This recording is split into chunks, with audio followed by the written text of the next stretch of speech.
Top 5 की गिनती में लाने का दरअसल सरकार का प्रयास रहेगा और उसके लिए बड़ी मदद सरकार करती हुई दिखाई देगी, चाहे वो इस समय की बड़ी कंपनियां हो या फिर एमएसएमईज हो। नेशनल टूरिज्म पॉलिसी जल्द ही तैयार की जाएगी, उसका जल्द ही ऐलान होगा।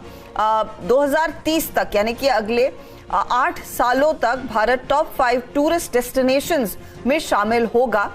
ये फिलहाल सरकार का प्लान है। हमारे economic policy editor Lakshman Roy जुड़ रहे हैं। आईटीडीसी, आईआरसीटीसी, ये कुछ स्टॉक्स रेडार पर होने चाहिए, होटल कंपनियां रेडार पर होनी चाहिए।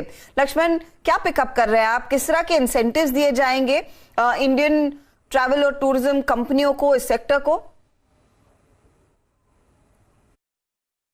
देखिए, वैसे तो पूरी टूरिज्म पॉलिसी को करीब 80 से 85 पन्ने में इसकी व्याख्या की गई है, लेकिन सरकार इस पॉलिसी के तहत 3-4 महत्वपूर्ण बातों पर खास फोकस करेगी। उनमें सबसे महत्वपूर्ण, एक तरह से कह सकते हैं, लक्ष्य ये रखा जा रहा है कि दुनिया भर के पर्यटक जब भी दुनिया के किसी देश में जाना चाहें तो टॉप 5 देशों में, पसंदीदा देशों में भारत भी उसमें शुमार हो, यानी टॉप 5 डेस्टिनेशन जो है उसमें भारत को शामिल किया जाए। इसके लिए अलग अलग पहलुओं पर सरकार फोकस करेगी। सबसे महत्वपूर्ण बात यह है कि टूरिज्म सेक्टर से जुड़े हुए जितने भी लोग हैं, चाहे टूर ऑपरेटर हो, टूर गाइड हो, एमएसएमई हो, होटल हो, उन सबके साथ पार्टनरशिप पर फोकस किया जाएगा और इन लोगों को आसान शर्तों पर, सस्ती ब्याज दर पर कर्ज मुहैया कैसे कराया जाए ये सुनिश्चित किया जाएगा।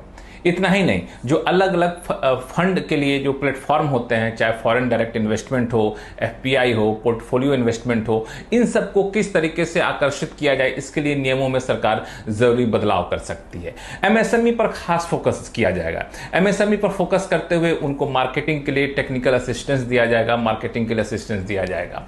और एक और महत्वपूर्ण बात, डिजिटल पर काफी ज्यादा फोकस किया जाएगा इस पूरी पॉलिसी के तहत। इसके लिए सरकार एक डिजिटल मिशन भी बनाएगी टूरिज्म के लिए, जिसमें डिजिटल तरीके से टूरिज्म को कैसे आसान किया जाए ये यहां पर फोकस करेगी। ग्रीन टूरिज्म भी एक इसका महत्वपूर्ण पहलू है। ग्रीन टूरिज्म को बढ़ावा देने के लिए इसमें फंड ज्यादा से ज्यादा लाने की कोशिश की जाएगी, ताकि पर्यावरण के हिसाब से भी टूरिस्ट को ज्यादा आकर्षित किया जाए, इस पर फोकस किया जाएगा। इस पूरी टूरिज्म पॉलिसी का ड्राफ्ट सरकार ने जारी किया था। इस पर अब सलाह मशविरा का दौर खत्म हो चुका है 2 दिन पहले ही, और अब सूत्र बता रहे हैं कि इसके लिए प्रस्ताव जल्द ही कैबिनेट के पास भेजा जाएगा और कैबिनेट से मंजूरी मिलते ही इस पर अमल शुरू हो जाएगा।